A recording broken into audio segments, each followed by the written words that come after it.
What is up, RetroManiacs? Welcome to the Retro Card Chat Podcast. My name's Mike. I am from Mike's Retro Trading Cards. And I'm joined by two men that promised me they will not fight about Fanatics on the podcast this week. They are your friends and mine, Joe Day and EP Eric Pahalik. How you doing, boys? Define fight. No such promise either. Define fight. It's that bickering that you guys do constantly every week now about Fanatics. People love it. People love it. You even said yourself you love to just sit back and watch EP and I go back and forth. I thoroughly enjoy it. Don't get me wrong. I'm not saying it because I don't want to see it. Like an old married couple. Anyone else? Anyone else love that? Might be one of the highlights of the show is when two of us get into it. Right? So, what's new, Joe? Not much. I am having a beer, obviously, but my friends, Kim and Sunny, they make their own beer for the holidays, and they have a holiday-themed beer. I had one last night. Mike, you're going to talk about that in a little bit, but I'm going to have the second one they gave me today. I might need a 6-pack of this. It's pretty good. Angels We Have Heard on High. There's a little Angel Smoking Pot, obviously. It's an IPA. Very good. It's like a pot-flavored beer. Very tasty. Strongly recommended. Just pick it up at your local grocer. But I am definitely going to have them. Flavored. Yes. That's a little. Oh, on high, like in the name. It's on high in the name. Yeah. See? A little play on words, EP. Yeah. I'm going to crack this open, and it doesn't make as good of a noise. There we go. Yeah, that was really not very exciting. But I apologize to the audio podcast listeners there. They don't even get the sound effect. Oh, I'm sorry, guys. I'm sorry, audio podcast listeners. Come on, we're all about the ASMR now, right? Wait, hold on. Let me get real close and I can take a swig of this. Yeah, Weird noise. Please, we need that. Do that. We don't need that. No. I'm kidding. All right, fine. Yeah. EP, cheers. All right, cheers. I have a Fading Sun Blood Orange Hazy from our good friends at Rusty Rail Brewing Company, the unofficial sponsor of the podcast. That's what I'm going to be drinking today. Oh, that sounded good. And I have a Starbucks coffee. So there we go. Well, it is 7 a.m. on Monday morning. You probably should have It is. Well, somebody has to be responsible here, you know. If I go off the rails, imagine how bad you two will be with the bickering back and forth about it. Oh, yeah. So, what's new and exciting with you, EP? Well, I had a bit of an L this week. I've been buying some cards and listing some cards on eBay for the first time in a while. I think I listed like 70 or 80 cards this week, a decent number, and some stuff from my collection. And one of the cards like sold like right away, $1.75. Boom, was like, oh great. And then as I pull it out and I'm looking at it, I'm like, this is a gold, and I didn't label it as a gold. It's an Upper Deck rookie card from Michael Clayton. So It's like a $3 card, $3 or $4 card, but it was one of the gold. Like I turned it over, it's like sure enough, gold hologram on the back. Yep, this is a gold. I mislabeled it, so I didn't do. I'm always like somebody like, oh, do your homework, make sure you know what you're listing, that sort of stuff. And I didn't. I mean, I probably would have listed it for $2.99. It'd still be sitting in my store, or $2.50 is still sitting in my store. Whoever so I sold it for $1.75. I got him. So I sold it, but. Yeah, I mean, so Bucks wide receiver Michael Clayton. Yep, that's who you're referencing. Yep, part of my one fantasy football team years and years ago. Speaking of fantasy football, I do have to take a moment and say, when EP said I took an L this week, I assumed it was missing the playoffs again in our main league. Actually, both of our main leagues. So I think XFC is more of our main league than the other two. The other two are, they're secondary. That's so adorable. But EP, the streak continues of you not winning the League 1 or League 3 championship games. How do you feel, buddy? I'm fine with it. It's fantasy football. Decades in the making. We have been here for decades. Yeah. Why break the streak now? Exactly. At this point, seriously. I would take all your guys' content. And I don't want to do that. Your guys. I'm not saying anything. I'm innocent in this. As I I love that sound effect. Again, I apologize to the audio podcast. Oh, bunch of stooges. it's in all seriousness here, though. I do want to take a second to just give a special shout out to super fan Scott Spalding. Scott, we're thinking about you, and we just want to throw that out there. We appreciate you watching us. We appreciate the interaction you have, and you've got a little family here with us online virtually. So anytime, reach out to us. You're our number one fan. No offense to everybody else. You're all our number one fan. But Scott is our special number one fan. Yes, Scott, we appreciate you so much. Really, very much. All right, guys. I'm not sure if you noticed this, but we actually, with a little help again from US Sports Cards, who's been pushing our channel. I don't know why he likes us. What is there to like about the three of us? But we've crossed over the 900 subscriber threshold. Every time we talk about subscribers, we're dumbfounded. I don't know how we had 100. I don't know how we had 5, but yeah, we crossed over 900. So we're finally on our way to 1,000. So I'm asking you, please, if you're watching this video, just subscribe if you haven't yet. Hit the like button. Help us out a little bit. We don't ask this very often, but now we're going to, because we want to get to 1,000. We're going to feel like we actually accomplished something, we three idiots here on this podcast, if we get to 1,000. And, if you're listening on the audio podcast, give us a 5-star review. Write something nice about us if you like the show. Let us know that you're watching and that you're enjoying, or not watching, you're listening and enjoying it. Yeah, and also come on to YouTube and subscribe to the channel. Yes, that's what you can do. That's what you can do. All you gotta do is click a button. That's it. It is. So it's free. Yeah, it's free. Not all this content that we give you every week that we would be doing, whether or not we were putting it on YouTube or not. Right. So yeah, we're not really, doing anything for you. We're just enjoying what we do here. So, and again, EP, we're on our way to 1,000. What does that mean to you? Well, I am very excited because I've been holding this back. This is something that I've had from my dad's collection. And this is a sealed, I'm guessing baseball, 100% sure it's a baseball, but this is from my dad's collection. It's sealed. I'm pretty sure I know what it is. I'm pretty sure it is either an autograph or facsimile autograph of a Hall of Famer. I'm going to open this when we get to 1,000. So everybody, please tell your friends. If you want to see me open this live, probably on a live stream. I guess we'll probably do it on a live stream when we get to 1,000. So there's definitely a baseball in here. And I'm pretty sure I know who, based on what it is, and I'll talk more about it, when we do it or whatever. But I'm pretty sure this is an autographed baseball of a Hall of Famer. Could be a lacrosse ball. Pretty cool. Could be a lacrosse ball. It could be one of those Tony the Tiger balls. I really hope it's the Tony the Tiger. That's what it is, right? I think we should do it on the podcast, though.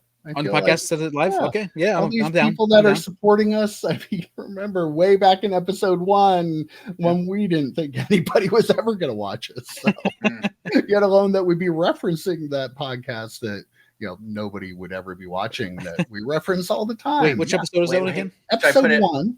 Yeah, right up there where I'm not putting anything about it. Where he's not linking to episode 1. We had to talk about that last night. We did. I will say we are at 9:01 as of 11:08, 12:17. So if you go tomorrow and watch this, or Monday as you're watching this, we'll be down to 8:50. We'll be down to 8:50. Yeah. I'm very concerned. We're a little bit, I don't know, maybe we're getting a little ahead of ourselves. Yeah, we normally wait till a few over, right? We normally wait till like 10 or so over before we say it, just because we know how the things work. We do, yeah. But I mean, it is what it is. We were over 900 if we aren't anymore when you're watching this. So just know that. I also wanted to point out, too, that we do have a show email. We never say it. It's just retrocardchat@gmail.com. So especially for the audio listeners, like if you want to interact with us, if you have any comments, you have any questions, feel free to send them to the Gmail account, retrocardchat@gmail.com. And we'll check those out. Might read your comments on the air. How cool would that be?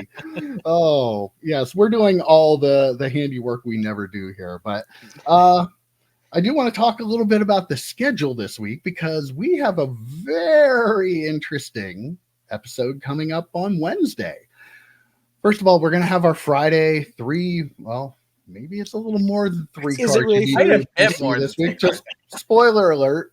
Some of us may have cheated a little bit.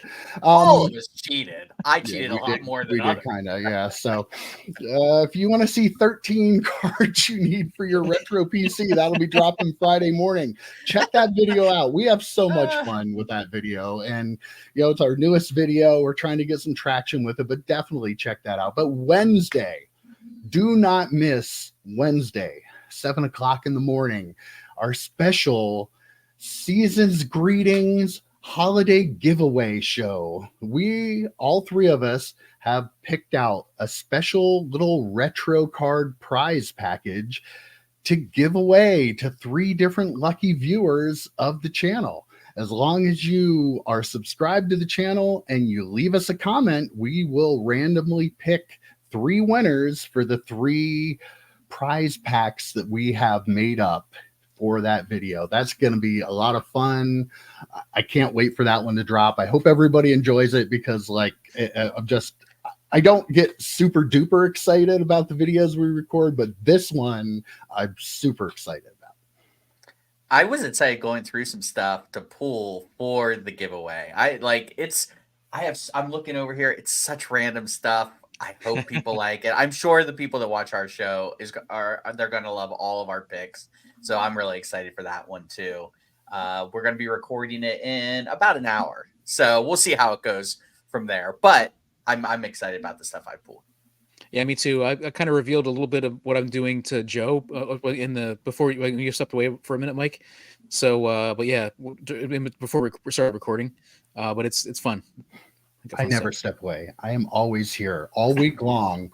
If you come Unless on, your wife pulls I you am aside. sitting up in this upper left-hand corner. Unless your wife pulls you aside to make fun of the 3 of us. She can do that from anywhere.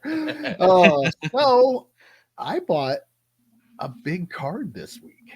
And you won't even tell tell us us what it is because I haven't gotten it yet, and it has to go through eBay authentication. So I hope it passes.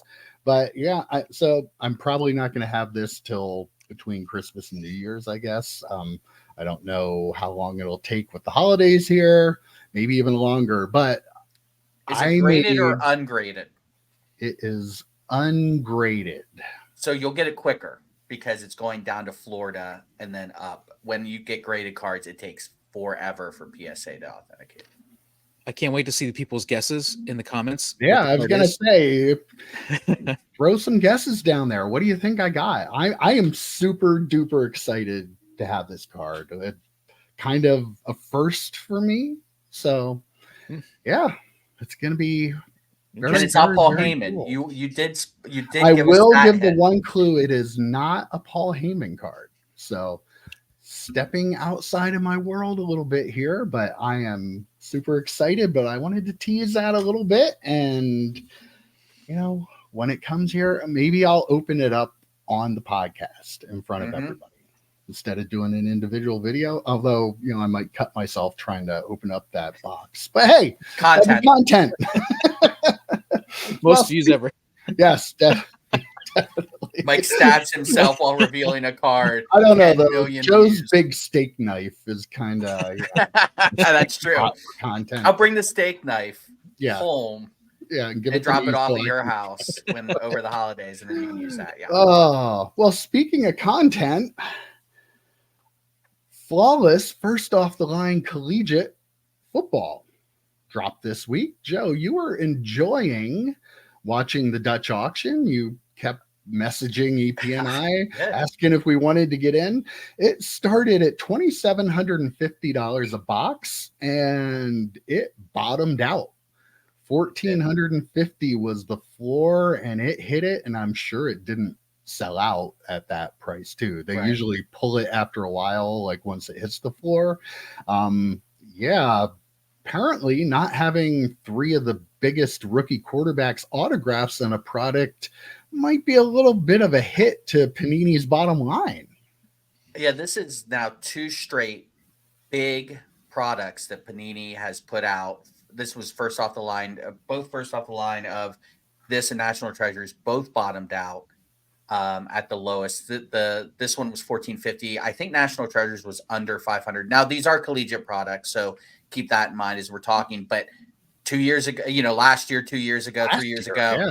Yeah. It was going well before the bottom. So, yeah, you don't have Bryce Young, who's terrible, but still he's a big name. You don't have C.J. Stroud, who's getting MVP votes, not just Rookie of the Year votes.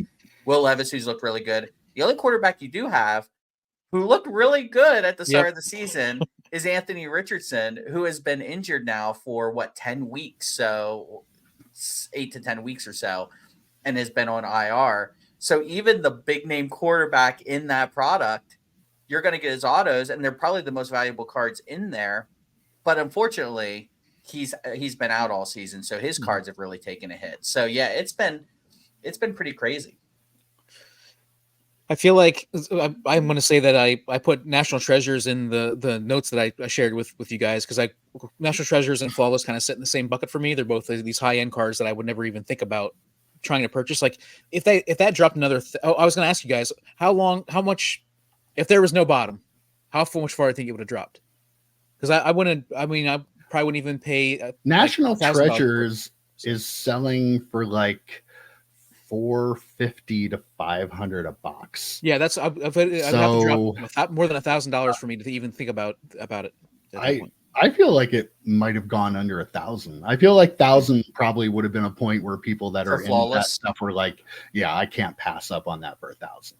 Yeah. So the thing about Flawless Collegiate too is there are a lot of there's the Joe Montana autographs. There's a lot of Hall of Fame quarterback autos. I think Justin Herbert has on-card autos in the set, which we all kind of make fun of Justin Herbert as the poster child of what could possibly go wrong with investing tens of thousands of dollars on quarterbacks, on rookie quarterbacks. But at least that does prop up the value a little bit, taking Anthony Richardson out of it and putting Justin Herbert, Joe Montana, Steve Young, guys like that. But again, we talked about this a couple of nights ago, how Hall of Fame players just don't seem to get any love in the hobby, with the exception of a handful. I almost said Justin Herbert. Jesus, he's not making the Hall of Fame. I don't know what, Tom Brady, and he's not even in the Hall of Fame. What Hall of Fame quarterbacks would drive up a product like this? Maybe Peyton Manning. Maybe. Yeah, Peyton Manning doesn't move the needle much though. Yeah. There is a big Twitter account that I don't follow, that I don't agree with much of anything I ever see them say, who actually made the point the other night that came up in my timeline. I don't follow them, but it came up in my timeline about how ridiculous it is that all of these Hall of Fame players, you can get their autographs for next to nothing out of this set. And super high-end stuff. Yeah. And he's right. I don't agree with him on much, but absolutely on that. But for people like us, what a great buying opportunity there. It's incredible. The prices you could get this stuff for in these super high-end products. You can't go back and get a Joe Montana autograph out of just say Exquisite or something like that for super cheap. But out of modern products, you can. And I feel like there's a real buying opportunity for collectors of those players with a lot of this new product that, they're just not as valuable as you would tend to think they would be. So before you start, EP, I am going to say I do have a prop. Oh, a prop. We love props.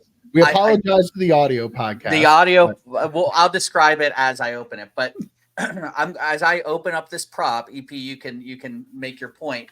But this prop actually accentuates, to a certain extent, the point you were just making. So while I open this, EP, you go ahead. Okay.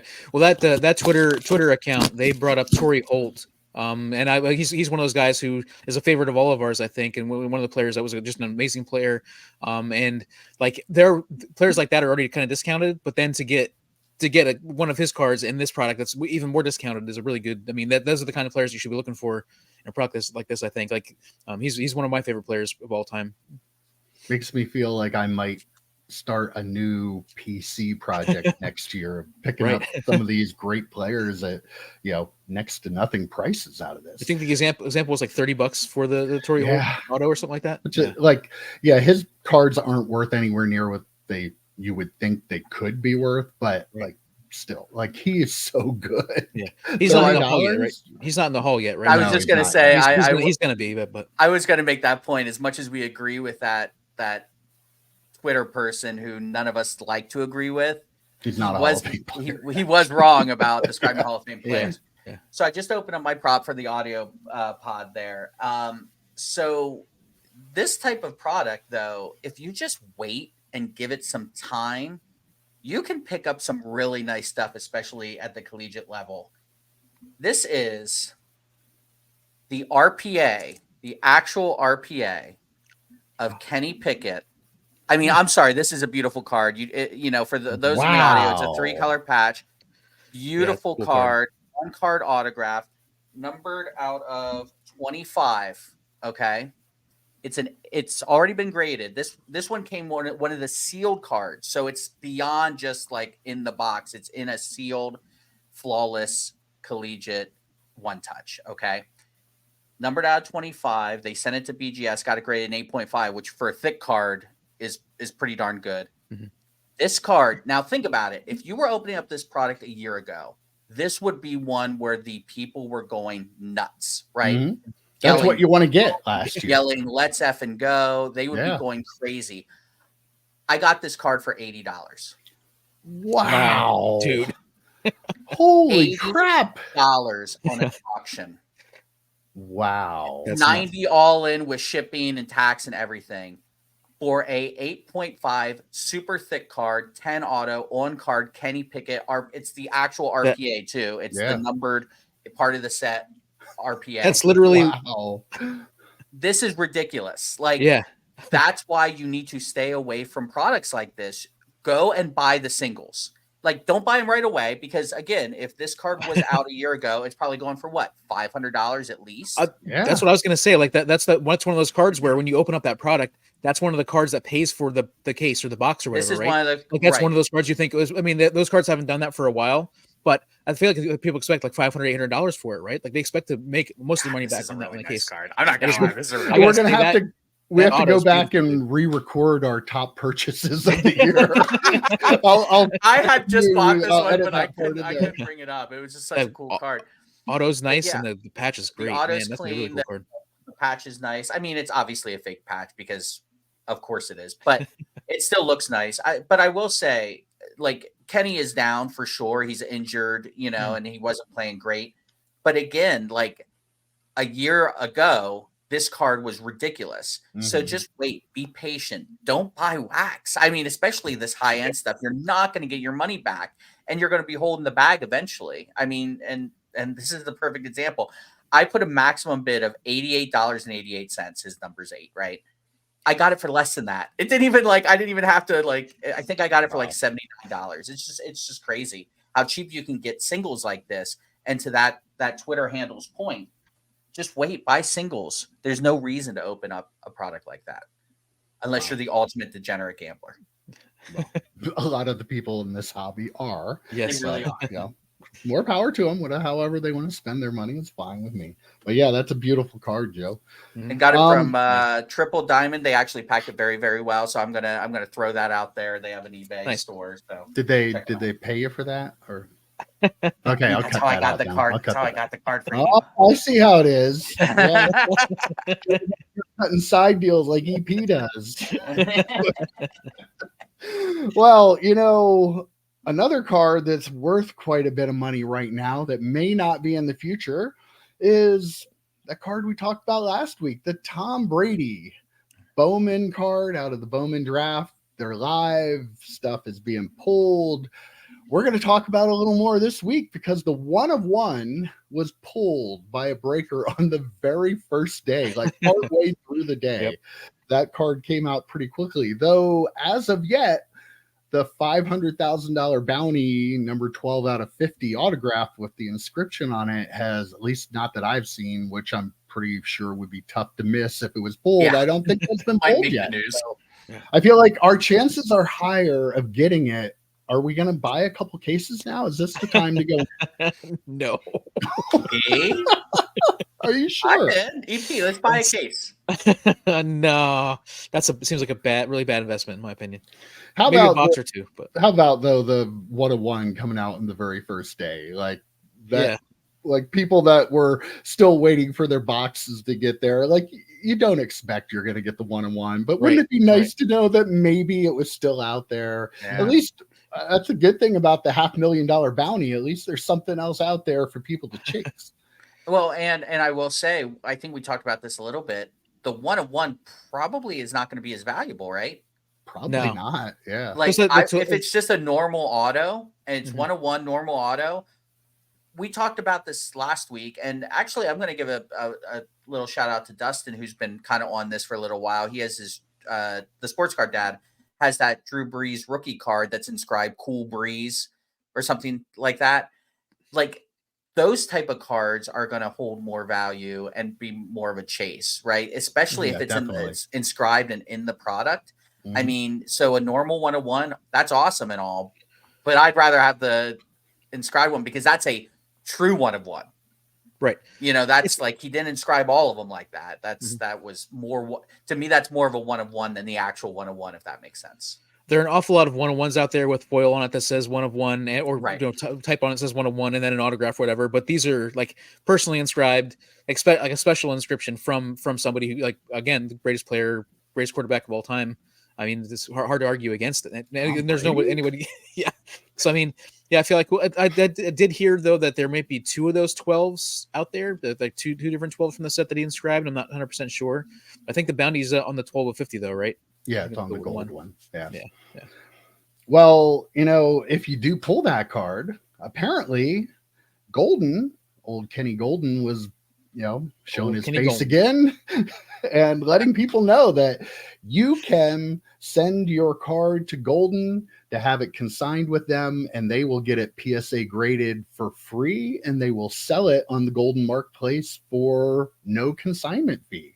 So, I don't give Ken Golden a lot of credit, but I do like that they're doing these kind of things to get eyeballs to the Golden Marketplace. Like, yeah, it's big, but it's not eBay, And I've been wanting for a long time. I would love to see one of the card marketplaces grow enough to actually be a competition for eBay, because then all of us would benefit from it because the fees would come down. Mm-hmm. But I'm not saying this will do it, but I do like that they're offering free grading. Like if I got that card, I wouldn't want to keep it most likely. So that'd be a great way to sell it, and you get it graded for free. Like, you're saving a lot of money not getting it graded and saving a lot of money on the consignment fees. Like, that's a great deal for anybody. So, again, how many are we going to buy? Because, like, look at this deal we have. We have the $500,000 bounty out there. You didn't want to buy any EP. Now we can send any of the Tom Brady's we get to Kenny Golden. He'll grade them for free, sell them for us. You've got to be in now. Again, the Brady's, there's no Brady base cards. They're all SPs, and they're all autos or numbered cards. That's why we have to buy a lot of it. Yeah.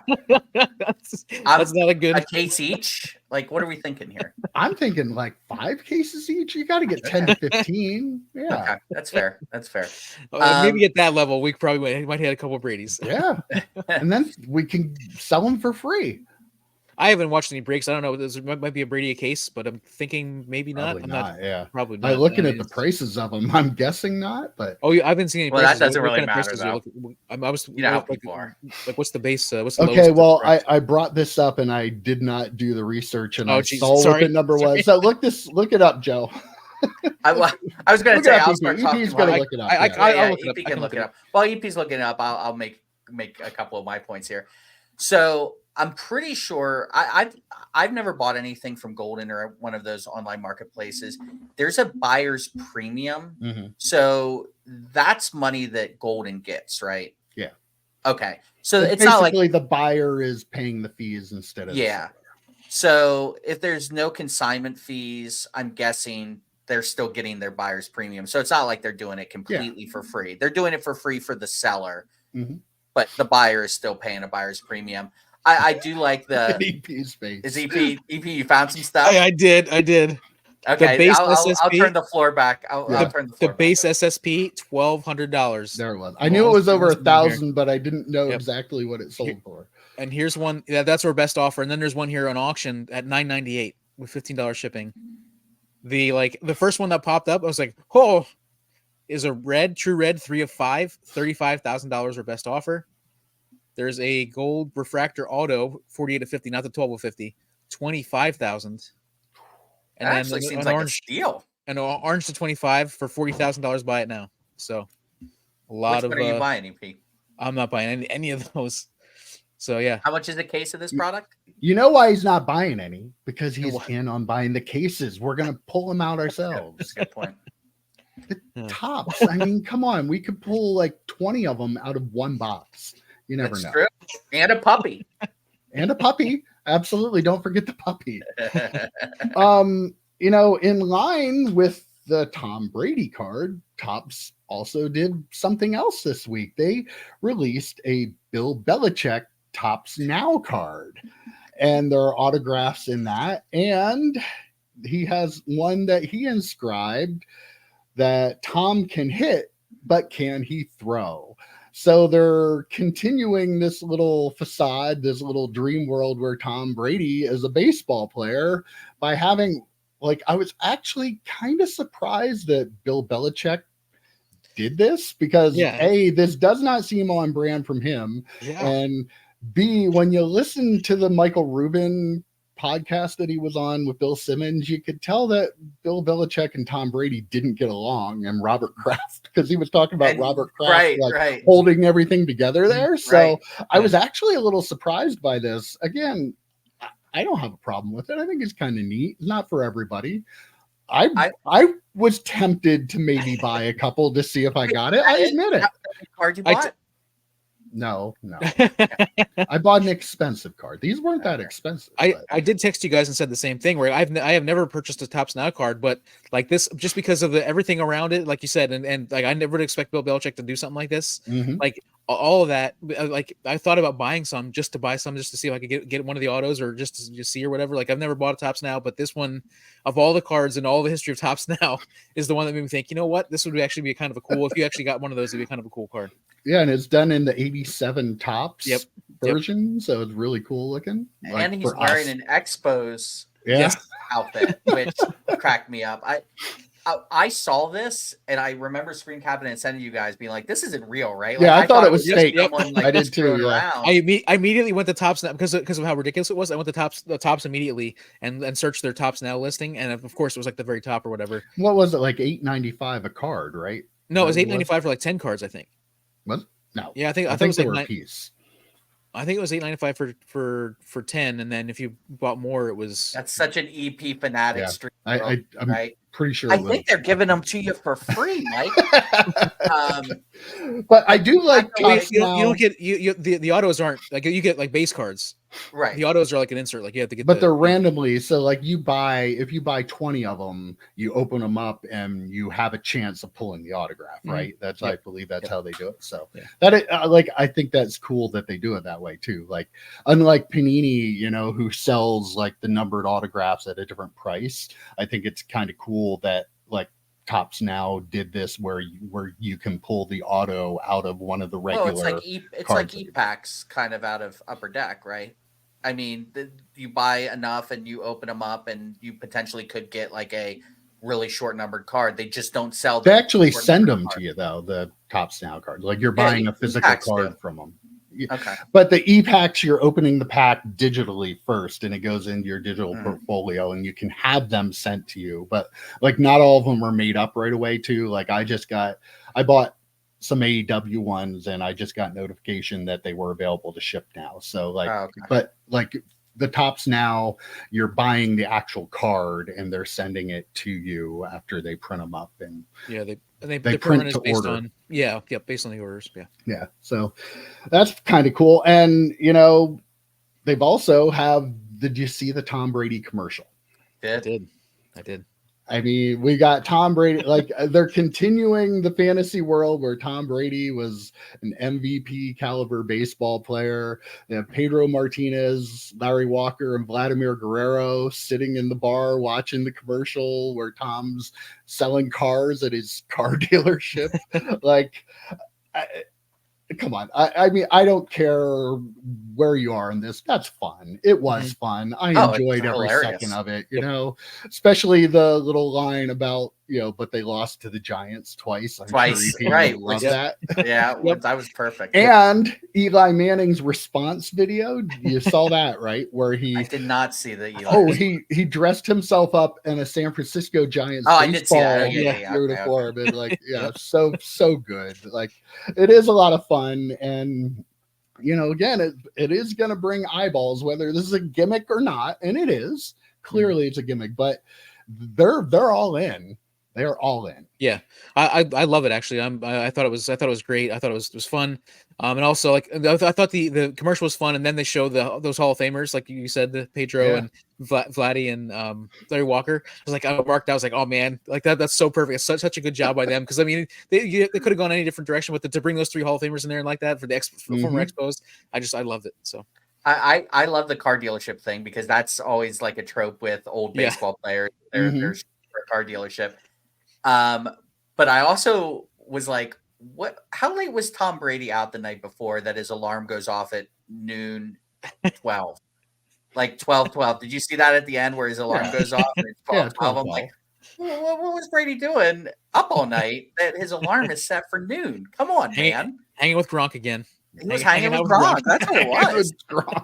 Partying with Gronk. Well, that's the only thing they missed on that. Like they have to bring Gronk in as some kind of. We need a Topps Now Gronk baseball card too somewhere, where an expo where he was some kind of teammate of his. Right, he has to be. They're missing the boat if they don't do that one. Yeah, I thoroughly enjoyed that, but our old buddy Geoff Wilson. Not mine. He found. I wish I could find the tweet here. Did you guys? I sent you guys the tweet, and to call him a Fanatics fanboy might be an understatement. I want to dissect here. Look up the tweet, Joe. I do want to dissect what he said though, because he actually I don't disagree with the general tone of what he's saying, but I disagree a little bit with some of his specific points that he's making about it. Like the general tone of it is that, you know, Topps is okay. Want to read it to us, Joe? Yeah. The massive blowback on this app, Twitter, about at Topps Tom Brady Bowman campaign has stunned me. What option do you choose? A, go back to the days of no marketing by Topps, no athlete celebrity involvement, more redemptions, less customer service, release after release with no uniqueness or excitement around it to keep their costs down and therefore keep box prices down. B, print many more boxes so there is a ton of supply to keep box prices down, the Pokemon model. The douche. C, continue on the current path to grow the hobby and attract new collectors. Okay. What a fanboy. So there it is verbatim. Now, you know, we've talked about the marketing and how little marketing there's been. I'm for the marketing. I'm absolutely for that. Where I have an issue with this is he's directly correlating the marketing of this product to the box price of the product. If you're growing the hobby 10x, you don't have to raise the box prices because you're doing marketing. He knows that. This is the thing. He is a business person. He knows marketing.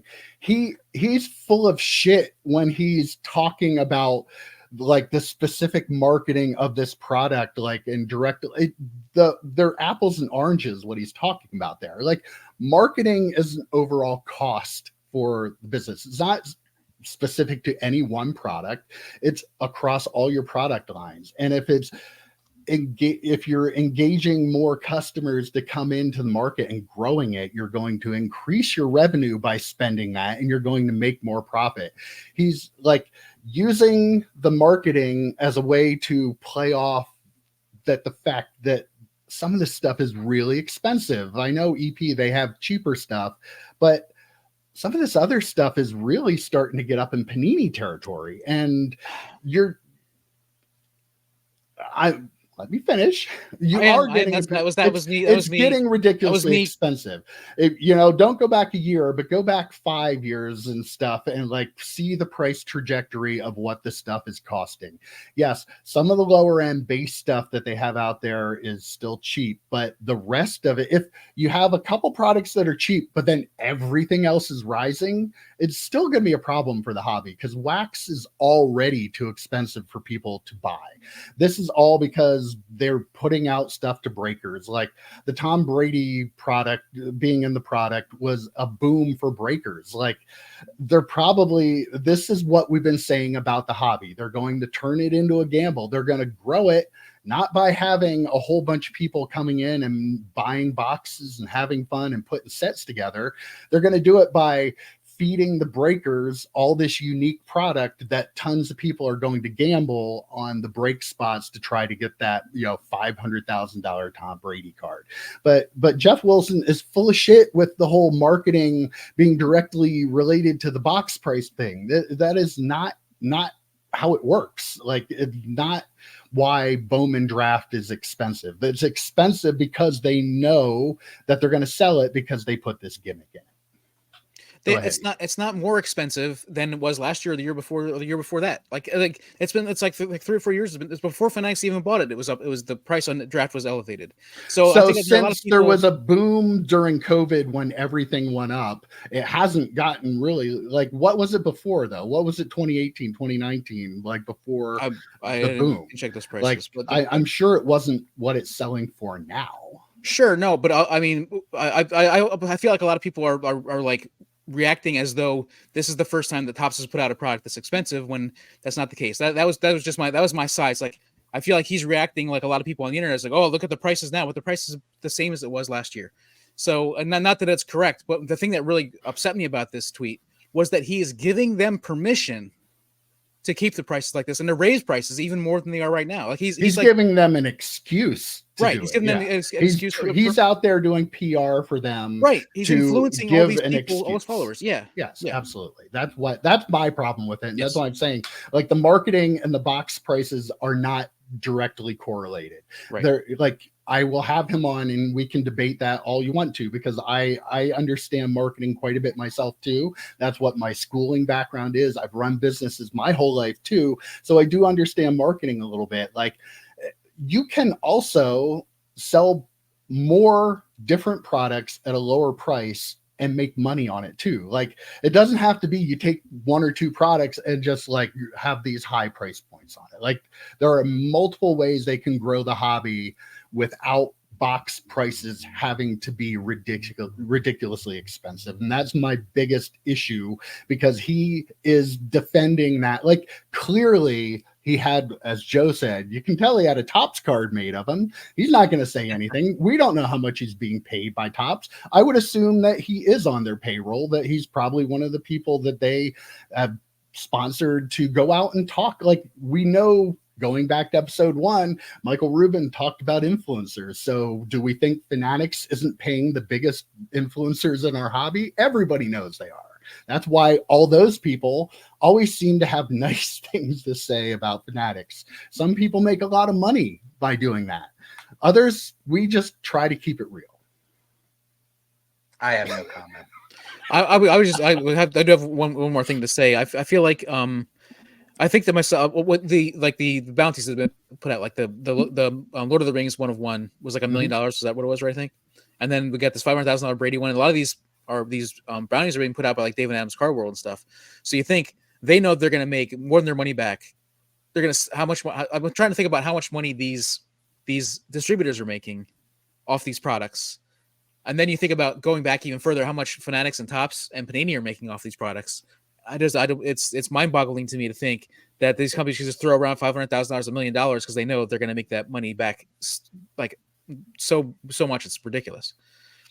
Thankfully, the guy that pulled that card didn't sell it for $1 million because he got quite a bit more for it from Posty. Well, and that to that point, I mean, I think $500,000 was a safe bounty to throw on the Brady because the person who pulls it probably can put it somewhere else. Like it's a bounty with no consequence because either they pay the $500,000 and then resell it for probably more than that, and they've already sold how much in product, or the person who pulls the card's like, oh no, I'm going to take my chances and put it on golden instead of getting the bounty. You know what I mean? So like it's just throwing something out there. I'll give someone $1 billion. Like you're not going to hold them to that because chances are you're going to be able to get more money somewhere else in the secondary market anyway. If you pulled the card, would you send it to golden and just sell it that way, or would you take the 500? I'm taking 500. It depends when I pull it. If I pull it a year from now or whatever, like where the come on, it's going to be tomorrow. It's going to be pulled within a week. Yeah. Like if I pulled it tomorrow, if I pulled it tomorrow, I would send it to golden because here's the thing: it's at least going to get 500 or right around there. I think we talked about this last week. We talked about this last week, and we kind of unanimously said take the money. But like, I don't think I would now. Like having a little bit of time to think about it. Like you're right, Joe. Like it has a floor now, so right. Like somebody at the least is going to give you like 400,000 for it because they can sell it for 500,000. So right. Yeah, I mean, I think I would just take a chance because I feel like in the current climate, that card might actually right now. It's going to be pulled because the breakers will not stop until it's pulled. So like, this is what's different about our hobby now than it was in the past. Like there's a card out there. It's not going to sit in a box. They're going to rip, break until it's pulled. Like where 30 years ago, it was going to be in a box until somebody randomly opened that up. So that's big difference. Like singles though, EP, like imagine I saw the one break spot that they were selling the paper base as its own spot in the break this was on a Fanatics live break. And it was like $50 for the spot. Like imagine the baseball prospectors and collectors that like the paper base. Like you're going to be able to get all kinds of this stuff for like next to nothing because people don't care. Like there are a lot of throwaways, and there are a lot of great prospects in this product too. Like really, it's like top level prospects that could end up being Hall of Famers, and even the Hall of Famers, like not even Hall of Famers, but even like exciting prospects. Those cards in like PSA 10s and stuff, they actually sell for a decent amount of money. They don't sell for thousands and thousands of dollars, but we could sell for $50, $60. So it's, I mean, and you can sure fill up a bunch of like quarter boxes with these cards for $50. Like when you think about the number of base cards you're going to get for $50, and I think that's a great deal. I think that's a well priced by the breaker. Do you think though that they're killing the paper base like market for these players long term because so much of it's going to be out there because so much of it's Rip trying to pull the Brady cards and stuff out of it? Or are they actually going to like hurt the core of what this product is supposed to be by having like a gimmick product in it like the Brady that everybody is, because just so much. I'm gonna guess this is going to be one of the top 5 like ripped products based on percentage of the actual production in history for sure, because they're just going to keep ripping it. So like the base, there's going to be millions of each of the players out there. I might be exaggerating, I might not be, I don't know. No, but like there's going to be a lot. So do you think it'll hurt the long-term value of the base cards in this specific set? I mean, I think the base cards already have so little value across all Bowman products. Like I said, I feel you're not going to get rich off of it for sure. I wonder, thinking about it, there are a lot of breakers out there who throw away the base, right? They don't even offer the $50 because they don't want to bother shipping it. Like even in like the pick your teams, like they won't sell any of the base, send you the base cards, just they'll send you the inserts and the hits or whatever. And that's not a new thing, by the way. No. That's been going on for a long time. Right. So I wonder how many of them are going to be thrown away, but still there's going to be probably millions is probably correct with an S. Millions with an S on it is probably correct. I was honestly probably. I was tempted to buy that paper base spot. Yeah, like I would. Being a stack seller, I was like, Yeah. I could throw these in my stack sales for 50 cents, and people would. I mean, Right. you would probably get hundreds and hundreds of them out of a jumbo case. So yeah, I don't know. It'll be interesting to see over time. Just to follow up, you did send this as well, Mike. This is Geoff. I guess he got some blowback from his original tweet, and then tweeted a clarification, which was a double down. Right, which was a double down. I want to be clear. I don't think the Brady Bowman cards are good investments. Which, if anyone knows about investing in cards, it's got to be this guy, right? Yeah, definitely. They will fall in price, but I don't understand the negativity around the marketing effort and the card itself, which clearly generated a ton of buzz well beyond current collectors. I recognize collectors' concerns about the price of Bowman Draft boxes. They are high, but that's an issue of supply and demand. Topps can force prices lower by printing more, but do collectors really want that? I would say collectors do. Right? Yeah. Collectors don't care. You even said yourself, EP, you don't care how much Topps prints of flagship because it's flagship. Right. Like collectors just want the cards. Like investors are the ones who would be upset if there was a ton of this printed, right? Right. But also, you can't tell me they didn't print a crap ton of this product. Right. Like, it's the same about supply demand. No way. They printed a crap ton of this stuff. Like so much of it, right? Like they printed so much of it. And the only supply demand issue is the Brady card. Yeah. And the demand is being driven by the breakers, which again, he doesn't mention that in I feel like we're at a point in the hobby where you can't just say supply and demand. There's different demand. There's collector demand and there's breaker demand. This is a breaker demand product. Yes, until that 12 out of 50 inscribed autograph is pulled, it's going to be super hot with breakers. After that's pulled, it's still going to be popular, but it's not going to be as hot. But the demand is coming from the breakers because the breakers want to sell spots to the gamblers. And that's a completely different thing, that this product has high demand because the collectors want it. Again, I can't stand that he says these things. And again, I agree with the marketing. I don't have a problem with the promotion of the product. I don't have a problem with the bringing Tom Brady in and being part of it. I don't have a problem with the card. I think it's kind of neat, but don't act like this is all the collectors just going crazy for the Tom Brady card. It's probably 90% breakers because it's a super popular gamble for people to take. They have the hottest new slot machine in Vegas right now with this product.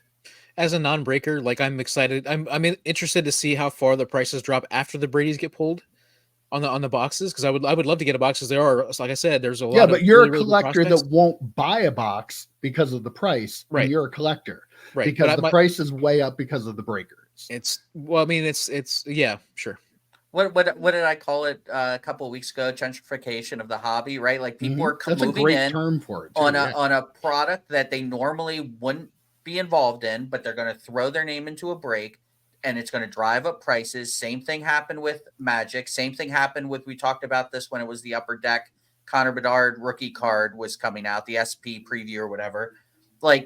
There's so many these bounties, these legitimate case hits or product hits driving up these prices, where you have collectors like EP who can't get in at a normal price. Now, EP, I know you said this is how much it cost last year and the year before as well. Well, if that's the case, once that Brady's pulled, what's the plummet price on this thing? That's what I'm saying. I'm hoping it goes well below. It's got to be, and I don't know if there's less good prospects in the last 2 years, or if maybe Fanatics is no, people don't want to spend this much money on a product, so we have to juice it with this Brady stuff. I don't know how we got to the price where it's at now, if the Brady is in it.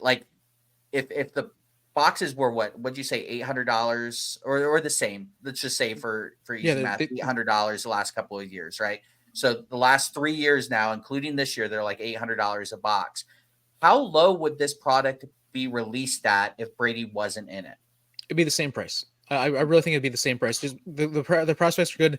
I really feel like the Brady thing is a a push So to get. that Brady isn't part of raising the marketing. the price. It's not. Brady's It's raising the price for the breakers, but it's not. I mean, the original listing price, what Topps sold it for, and what the original prices that people were pre-buying it for, were not elevated in my opinion. I think they were the same. They're probably more elevated now than they were, but I don't feel like they were elevated because of the Brady. But I'm guaranteeing you, the breakers are making a decent amount of money because they're able to. So that's what it is. Like that, the Brady is in there, so the breakers can make more money. Mm-hmm. Yeah. And again, that's where we are. Wait, hold on. This Fanatics doesn't do breaking though, right? So they're oblivious. Oh no, yeah, they don't make any money on the back end. They don't make any money on breaking. No, okay, I just wanted to make sure. Yeah, Panini does though. Panini has Panini Live, and they do break. Right. Oh yeah, absolutely. Okay. Yeah, terrible. And Upper Deck Live too. Yeah. Leaf does it too. Leaf also does Leaf Live. Yeah. Fanatics would never. They would never release a product and then have everybody breaking it on their own stream and then making money off of it being broken, making on the front end, making on back end. They're not embracing the gambling. They're not in it part for the of money. Hobby. Yeah, they're in it for the hobby. A large company like this, billions of dollars, in it for the people. They're not in it for the money. They're in it for the collector, like EP. Yeah, for the little guy like us, and that's why we love them so much here. That's why they'll probably sponsor us instead of like guys like Geoff Wilson, because we're real and he's Geoff Wilson. Real question before we move on, EP. Yeah. How upset were you when Geoff Wilson pushed you off the podium and snagged your crown as the biggest Fanatics fanboy in the hobby? Did that just stab you right in the heart just a little bit? I don't consider myself. I've never considered myself to be the biggest fanboy Neither in the does hobby. Geoff Wilson. Moving on. Okay. Well, I'm going to go out of order here a little bit too, because I do want to touch on this a little bit since we're talking about Bowman Draft. It's been a great big. I know. I'm going to save the fun part for the end. Love a good fun fart. But apparently, there was a eBay seller. DFW Card Shark had 12% of the Bowman Chrome SuperFractors out of the Bowman Draft listed on eBay on Saturday night as we record this. And now as of Sunday morning as we record this, they've deleted all of those auctions. There are at least one duplicate, because I saw somebody who had their card of a SuperFractor and is like, oh, apparently there are duplicates because this eBay seller had maybe 100. There were a lot of them listed on his eBay page that are now gone. But to have them the week that this product comes out, have all those listed, then delete them. Are they duplicates that were backdoored? Were these supposed to be replacement cards in case they needed them? Are they fakes this quickly? I don't know how they could have a fake of it this early, because they wouldn't have the photo of the card to be able to make a fake.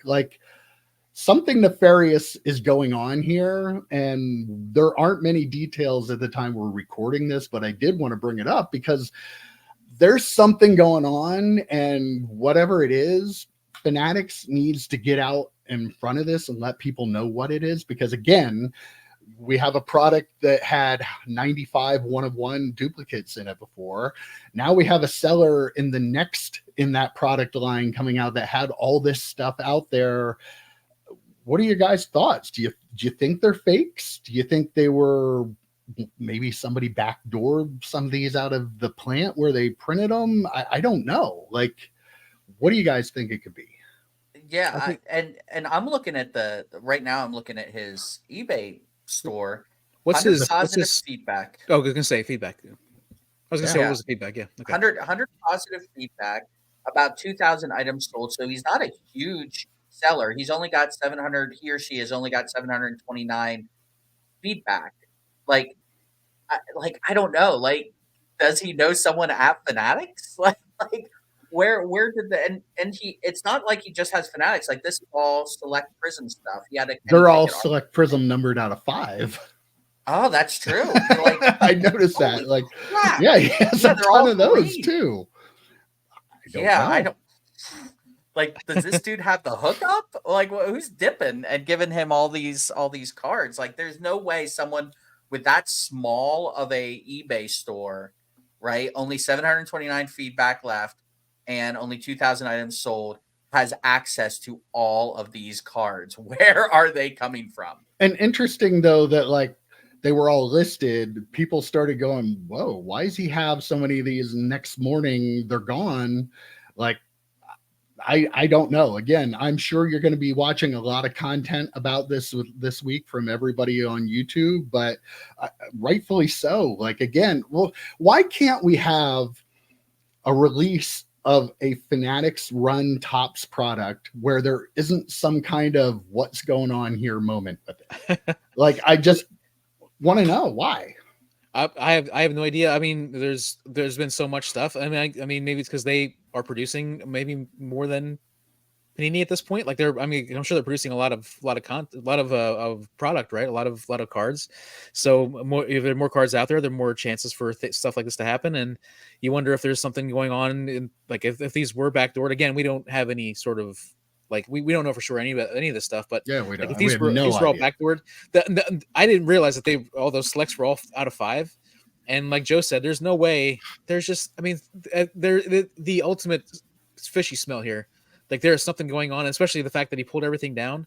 That's what really makes it that way. Yeah, it's right? Like if you're like, oh, I don't know, like I don't like to, whatever, and then he pulls them down. It's like, that's like an admission of guilt, practically, right? It's like, I mean, I don't think somebody went in there and I don't want to say the word guilt, but or someone reported all of them. About it. Or someone reported all of them, which is possible too. Like, why would eBay remove them? Like, what, if they were legit listings, right? Yeah. Like, I mean, and again, knowing that at least one of them was a duplicate, and I'm guessing probably more than one might have been, but there was one for sure, because the person had the card and had the picture, like his own picture of it, and was like, this person, are there duplicates again? Because, with the history of what has been happening with Topps, that would be your first instinct. Oh, right. They duplicated them again, but now all those are gone. Again, we don't know anything about it. We don't know for sure. Maybe it was some kind of mistake. I don't know. I'm not saying that anything foul is going on here, but something strange is going on that I think needs explained. And I know EP wasn't using it as an excuse, but to the point that Fanatics is printing a lot of product cannot be the reason stuff like this happens. They're going to have the entire hobby under them in a couple of years. I don't care how much product they're printing. They wanted this. They fought for this. They're going to court for this to make sure that they can print as much as they want of every sport and every non-sport, whatever they're going to have under their umbrella. They need to be better. If this is in fact a Fanatics backdoor situation where these cards were printed, which it has to be, to your point, Mike, some of these 1-on-1s probably weren't pulled yet. So how would the person know to make how to make the fakes? So there's definitely something on the Fanatics side of this that's a little strange, little fishy, and they own the printing companies. They are printing this product themselves. There needs to be better quality control of these big time, $800 a box products. Yeah. There needs to be some sort of quality control on that. And I'm not saying the seller did anything wrong. Like, we don't know the situation. We don't know. Right. Like, if somebody came to him and said, oh yeah, man, I ripped like 100 cases of this stuff. I have this stuff. I'll take this price for it. Like, so I don't know how he obtained them. I'm not making any kind of assumptions that anything, like, there are people that will scam other people, and including the poor guy on eBay. I'm not saying, I don't know what it is, but like, the fact that they're gone might mean that he realized, oh, maybe there's something going on with these that I didn't know about, and he pulled them himself. So, and the fact that he listed them all at the same time makes me think he doesn't think he's scamming, because if you were scamming, why would you, like, that's that would be a major flag, red flag to your eBay page. You drop them one at a time if you're trying to scam people. Yeah, when I said about the print run, I just meant that when you're producing more, there's more chances for mistakes and for things to happen. I'm not giving them an excuse. They definitely need to shore it up. I just wanted to clarify that. Okay, I want to wrap things up this week. We're going to play a little game. You know how much I like to challenge your knowledge of the card industry. So we'll have a little bit of fun here to wrap things up. PSA released their list of the top graded players for 2023. I have a top 10 list here. I want to see how many of the top 10 you guys can get before you get 3 strikes. So this is like the combined total of all the cards of individual players. I'll give you your shots here. Who's your first guess? I'll go first. Do you want to go back and forth, EP, and just however you guys want to do it? Yeah, back and forth. Yeah, but you we'll try and work as a team. We get 3 strikes total. We're out. Yes. Yep. Okay. I'm gonna go Michael Jordan. Michael Jordan was number 2. Number 2. Yes. I thought he got would be first number one correct. Next. Now my brain's broke. How's he not number? What else is new? How's he not number 1? Don't worry about the details of why he isn't 1. You're just trying to figure out. Ken Griffey Jr. Ken Griffey Jr. Survey says number 9. Jeez. Yeah, that was going to be my next guess too, because we just talked about the rookie cards and how many of those were graded recently. I'm gonna go with my boy TB12. Survey says number 6, Tom Brady. You're 3 for 3 on a roll. Keep it going here, EP. Don't screw it up. I'm still blown away by the EP. Jordan. That is not relevant. Yeah, let's move on. Moving on. You have seven left. I'm going to make a guess, but I'm afraid it's not in the top 10. No, Justin Herbert. I'll just go Justin Herbert. Damn it, that was going to be mine. Justin Herbert. That Really? is first strike. Jeez. Justin Herbert did not crack the top 10. That is surprising to me. Yes. Yeah. I'm going to assume Bert Emanuel was 21 or 11. I guess top 10, so he's probably 11. So I probably shouldn't use Bert Emanuel. I don't even know who that is. Okay, I'm going to go with another quarterback and go with Patrick Mahomes. Patrick Mahomes, number 10, just made it into the list. Woo. No pressure, EP, but all the pressure is on you. Is this all sports? Yep. Okay, sports. Okay. So I can't say top player. No, like Spider-Man, no Spider-Man. Not Charizard. These are, as Gary V would call them, non-fictional characters are not included in this. Is Mickey Mantle so no Optimus Prime. Is Mickey Mantle on the list? Wow, EP. Wow. Oh, come on, man. Mickey Mantle? Do you think someone just opened up a barn and found like a case of 52 tops? Not 52. Watching there are a lot of Card Mantles. Dad's videos. There are a lot of Mantles. There are a lot of years. Oh, yeah, but nowhere near as many cards as like recent players. Wow, you only have 1 strike left, and you only have 4. I thought you guys would get 8. I didn't know EP was going to. I'm going to go for both. Shit, man. I'm going to go greatest basketball player of all time, other than Jordan, LeBron James.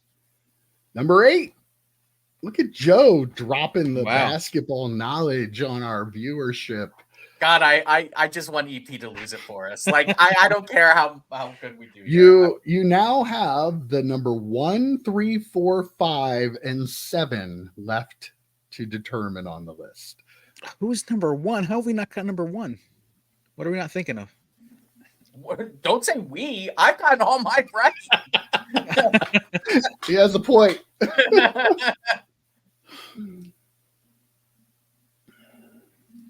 Okay, we need an answer. Zion Williamson. Wow, EP, you're really bad at this. I am. Can I pick a couple more? Yeah, go ahead, Joe. I think you'll get them all. You're smart. Okay. Number 1 on the list, Shohei Ohtani. EP. Oh God. Yeah. Where was your brain? Yeah, I forgot all about him. Not here. Now he's signed. I totally forgot he was out there. All right, who are the rest, Mike? Okay. Coming in at number 7, Kobe Bryant. Oh, I never would have guessed that. Never. These others might be a little bit of a surprise. These would have been the ones I thought you might have gotten one of these, but I didn't think you would get all 3. Number 5, was Joey B, Joe Burrow. Oh, I thought. I thought you might get Herbert. When he said Herbert, I went with Mahomes instead of Burrow. But maybe the Herbert not being on there scared you off of Burrow. Yeah, I think maybe that might have worked for me too. Number 4, Trevor Lawrence. That's surprising. That is a surprise. Yeah. Maybe not that he's top 10, but definitely number 4. That was kind of surprising. Number 3 is a baseball player. Is it a rookie? Trout? It's not Mike Trout. That's a good guess, though. I was surprised he wasn't on the list. Yeah.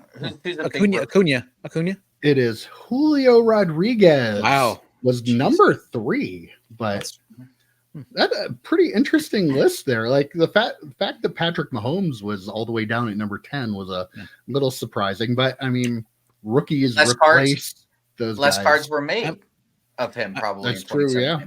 I'm surprised that there are not as. I would have thought there'd be more basketball players on that list, actually. Yeah, and like Steph Curry was no current.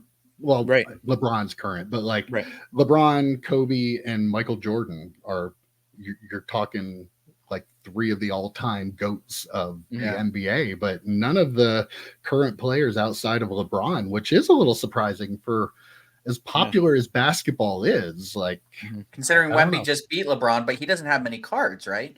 Right. Yeah, he doesn't have. I thought about it for a second, but he doesn't have enough cards. I'm gonna guess 2024's numbers will probably have Wemby somewhere toward the top. But I was thinking Giannis. Did you say Zion, EP, or Giannis? I did say Zion because I said Zion. I think the biggest problem is the NBA hasn't had that guy like in the rookie class now for few years running. So, you know, the guys who are the great players are the guys who have been the great players. So you're Steph Curry, you're over 10 years into his career. Probably not finding as much to send as you would have been, 5 years ago. But I thought that was a fun list, and boy, that was a fun little exercise. I'm sorry, Joe, that I teamed you up with EP. But drag me down, why don't you? What the hell? I think it was payback for all the comments about him being a Fanatics fanboy. That must be it. He threw the game. I am a little surprised he got control of Geoff Wilson's Twitter account, though. Like, I was a little surprised by that. But hey, this is our last episode before Christmas. Next one is going to drop on Christmas morning. Nobody's going to watch that one, so maybe they'll see it at some point. We're just going to be like just free falling on that one. Just whatever. Absolutely. But Merry Christmas, guys, and I will see you next week. Merry Christmas, boys.